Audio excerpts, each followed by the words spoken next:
गलत बात है। हारना गलत बात नहीं है, लेकिन हार मानना गलत बात है। चलो एक छोटा सा डिस्कशन शुरू करते हैं चिंटू के साथ। कभी आपने चेस खेला है? चेस की एक खास बात बताता हूँ कि उसमें जो राजा होता है ना, वो सबसे ज़्यादा पावरफुल होता है और सबसे ज़्यादा कमज़ोर भी राजा ही होता है। उसका एक रीज़न है कि जब राजा अपनी टीम के साथ खड़ा होता है ना, वो सबसे ज़्यादा पावरफुल है, और जब वो अकेला खड़ा है मैदान में तो वो सबसे ज़्यादा कमज़ोर होता है, वो अपने आप को भी नहीं बचा सकता। ऐसा ही हमारी फैमिली, हमारे परिवार में होता है। सेम रिलेट करना आप, कि जब हमारा परिवार एक साथ रहता है तो उसे कोई टच भी नहीं करता, उसे लड़ाई करने की किसी की हिम्मत नहीं होती। लेकिन जब वो बिखर जाता है, जब उसके टुकड़े हो जाते हैं या अकेले हो जाते हैं, तब वो सबसे कमज़ोर हो जाते हैं। जैसे एक लकड़ी को हम तोड़ सकते हैं, लेकिन गुट्ठे हैं, लकड़ी का गट्ठा है, उसको हम नहीं तोड़ सकते। सेम वैसे ही ऐसी बहुत सारी चीज़ें जो मैंने डिस्कस की हैं अपने बेटे के साथ, जो कि चिंटू 4 साल का है। उसको मैंने कैसे चेस सिखाया, कैसे उसने सीखा, कितना मैं उसको सिखा पाया, ये पूरा डिस्कशन मैंने इस वीडियो में कर रखा है। मैं, चिंटू या फिर आप लोग चेस से क्या क्या सीख सकते हैं, तो चलिए शुरू करते हैं। शुरू करें? हाँ पापा चलो शुरू करते हैं। तो चिंटू बताओ, चेस क्या होता है? एक लकड़ी का बॉक्स, बेटा उस लकड़ी के बॉक्स में क्या क्या होता है?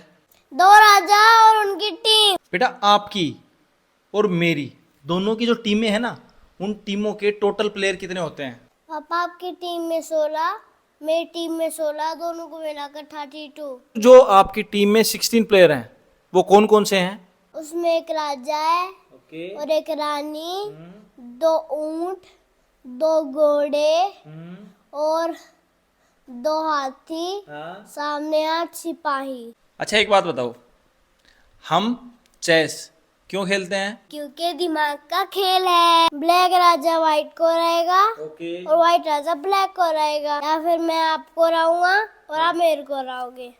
आपकी टीम किस कलर की है? ब्लैक कलर की। और मेरी टीम किस कलर की है? व्हाइट कलर की। चेस में सबसे ताकतवर प्लेयर कौन सा है? राजा। और सबसे कमजोर प्लेयर कौन सा है? राजा। सबसे ताकतवर भी राजा ही है और सबसे कमजोर वो भी राजा ही है। ऐसा क्यों है बताओ? पापा राजा अकेला है तो ये कमजोर है। ये राजा अपनी टीम के साथ पावरफुल है, मजबूत है। अगर राजा अकेला खड़ा है तो वो कमजोर क्यों है? क्योंकि वो अपने आप को बचा ही नहीं सकता। राजा कैसे चलता है? राजा जहाँ पर खड़ा है ना, उसके चारों तरफ एक स्टेप चल सकता है। राजा है ना, उससे हमें क्या सीखने को मिलता है, या हम उससे क्या सीख सकते हैं? अगर राजा अकेला हो तो लड़ाई नहीं जीत सकता, अगर उसकी टीम उसके साथ हो तो लड़ाई जीत सकता है। जो राजा होता है उसकी सिक्योरिटी कौन कौन करता है? एक रानी, 2 ऊंट, 2 घोड़े और 2 हाथी, 2 8 सिपाही। एक राजा होता है और रानी होती है, उन दोनों में कौन पावरफुल है? राजा और रानी में रानी पावर है, लेकिन रानी को राजा के लिए मरना पड़ता है। रानी कैसे चलती है? रानी प्लस में भी चल सकती है और क्रॉस में भी। राजा के बाद सबसे पावरफुल कौन है? राजा से आगे रानी पावरफुल है। अगर सिपाही चलते चलते यहाँ पहुँच गया तो लास्ट में रानी बन जाएगा, वो पावरफुल भी हो जाएगा, मजबूत भी हो जाएगा। आपकी तरह उछल उछल के कौन चलता है? घोड़ा। घोड़ा कितने स्टेप चलता है? घोड़ा 2.5 स्टेप चलता है। एल शेप में कौन चलता है? घोड़ा। ऊंट कैसे चलता है? ऊंट ऊंट क्रॉस में चलता है। हाथी कैसे चलता है? हाथी सीधा चलता है। आपको पता है राजा सबसे कमजोर है, लेकिन उसके बावजूद भी एक सबसे अच्छी बात क्या है? ये राजा के लिए अच्छी बात है कि राजा को चलाने के लिए सबको मरना पड़ता है। प्लस में कौन चलता है? हाथी। क्रॉस में कौन चलता है? ऊंट। क्रॉस में और प्लस में कौन चलता है? रानी। 2.5 कदम कौन चलता है? घोड़ा। सिपाही कैसे चलता है? सीधा। क्या सिपाही एक स्टेप चल सकता है? नहीं पापा, 1 कदम भी चल सकता है और 2 कदम भी। क्या सिपाही पीछे चल सकता है? पापा गलत मत बोलो, पीछे नहीं चल सकता। क्या सिपाही लास्ट में जाकर रानी बन जाता है? हाँ पापा, रानी बन जाता है। आपके जो 2 घोड़े हैं या 2 ऊंट हैं या फिर 2 हाथी हैं, वो दोनों ब्लैक बॉक्स पर रखे होते हैं या फिर वाइट बॉक्स पर? मेरे जो हाथी हैं दो, वो एक वाइट पे रखे रहते हैं, एक ब्लैक पे। पापा ये लो, मैंने अपना पहला स्टेप चल लिया। बेटा पहले सोचो, पहले देखो, फिर सोचो, उसके बाद डिसाइड करो कि करना क्या है। ये चेस में भी लागू होता है और अपनी ज़िंदगी में भी लागू होता है कि पहले सोच लो, डिसाइड कर लो कि करना क्या है, बस वही करो। फिर पापा मैं आपके राजा को कैसे हरा सकता हूँ? आपको मुझे हराने के लिए सोचना पड़ेगा, धीरे धीरे सोचना पड़ेगा, चलना पड़ेगा। उसके लिए आपको प्लानिंग करनी पड़ेगी और प्लान करके आप मेरे राजा को हरा सकते हो। जिस तरह साम्राज्य एक दिन में नहीं बनता ना, उसमें टाइम लगता है, तो इसमें भी टाइम लगता है।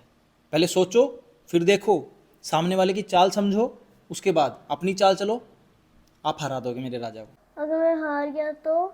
सबसे पहली बात, अगर आप हार गए तो आपने कोई ना कोई गलती की होगी, तो घबराना नहीं है। आपको उस गलती को देखना है, आपने कौन सी गलती की है, उस गलती से सीखना है और वो गलती दोबारा फ्यूचर में आगे नहीं करनी है, अगर आपको दोबारा जीतना है तो।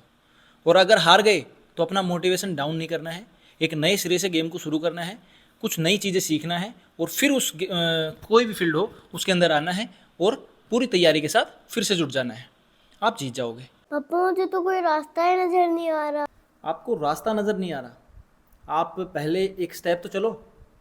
जब आप एक स्टेप चलोगे ना, तो आपके लिए 2 से 3 रास्ते और खुल जाएंगे। सबसे पहली चीज़ है, आप पहले शुरू करो, फर्स्ट स्टेप तो रखो अपना, उसके बाद आपके पास रास्ते भी होंगे। पापा ये सिपाही तो ये किसी काम का ही नहीं है। बेटा अगर वो सिपाही है ना, तो ये मत समझो कि वो किसी काम का नहीं है। यही सिपाही, यही जो पौन है, ये सिपाही लास्ट में चलते चलते रानी बन जाता है और सबसे ज़्यादा पावरफुल हो जाता है। इसलिए कभी भी किसी भी आदमी को छोटा मत समझो।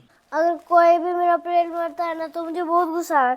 नहीं बेटा, गुस्सा नहीं करना है, दिमाग को ठंडा रखो। गुस्से में जो भी आप फैसला लोगे ना, उसकी वजह से आपका गेम आपके हाथ से निकल सकता है। पापा अगर मैं अटैक करता हूँ ना, तो मुझे वापस भी आना पड़ता है। अगर आपने पीछे स्टेप लिया है ना, इसका मतलब ये नहीं है कि आप हार चुके हो। शेर को देखा है? शेर जब अटैक करता है ना, अपने शिकार पे अटैक करता है, तो 2 कदम पीछे लेता है, फिर उस पर अटैक करता है। तो आप पीछे आ गए, तो आपको सोचने का टाइम है, आप सोचो फिर अपनी चाल चलो। क्या मुझे अपनी चाल पे फोकस करना चाहिए? आपको अपनी चाल पे तो फोकस करना ही करना है, लेकिन अगर आपने सामने वाले की चाल पे फोकस नहीं किया ना, तो आप हार जाओगे। आप क्या करते हो ये बहुत इंपॉर्टेंट है, लेकिन सामने वाला क्या करता है वो समझना उससे भी ज़्यादा इंपॉर्टेंट है।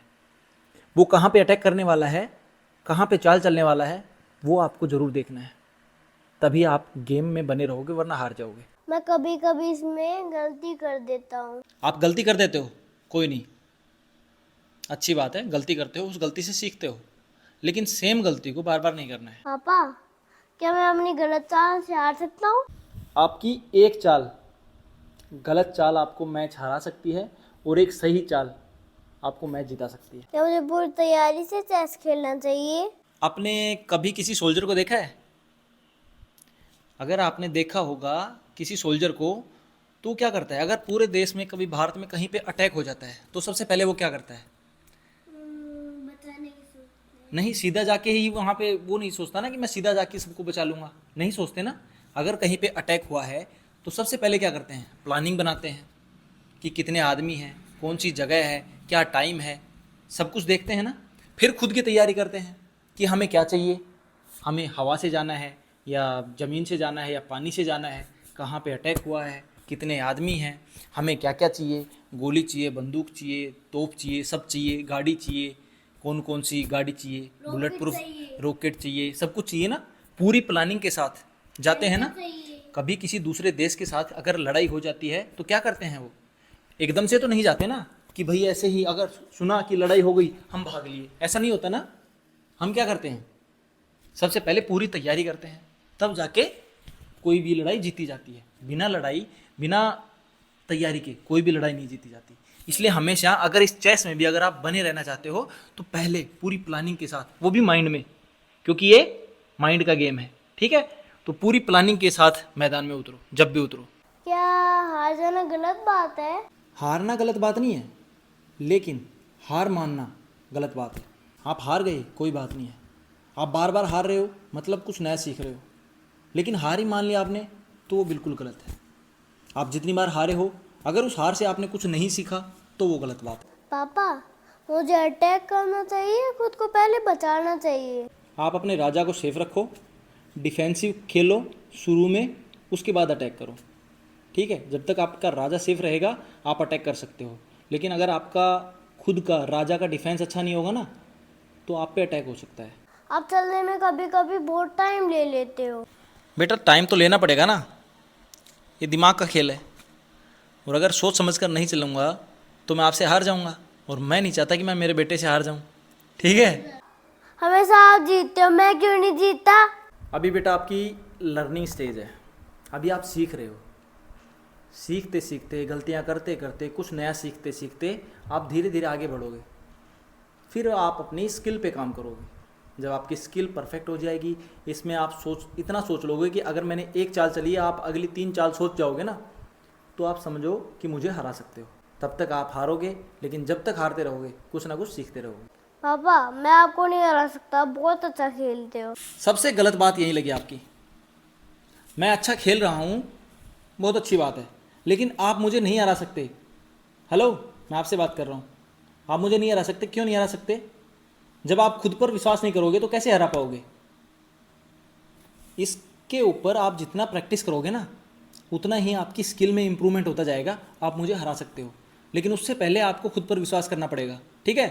दोबारा कभी मत बोलना कि मैं आपको नहीं हरा सकता। तो भाई कैसा लगा एक 5 से 10 मिनट का छोटा सा डिस्कशन मेरा और मेरे बेटे चिंटू का?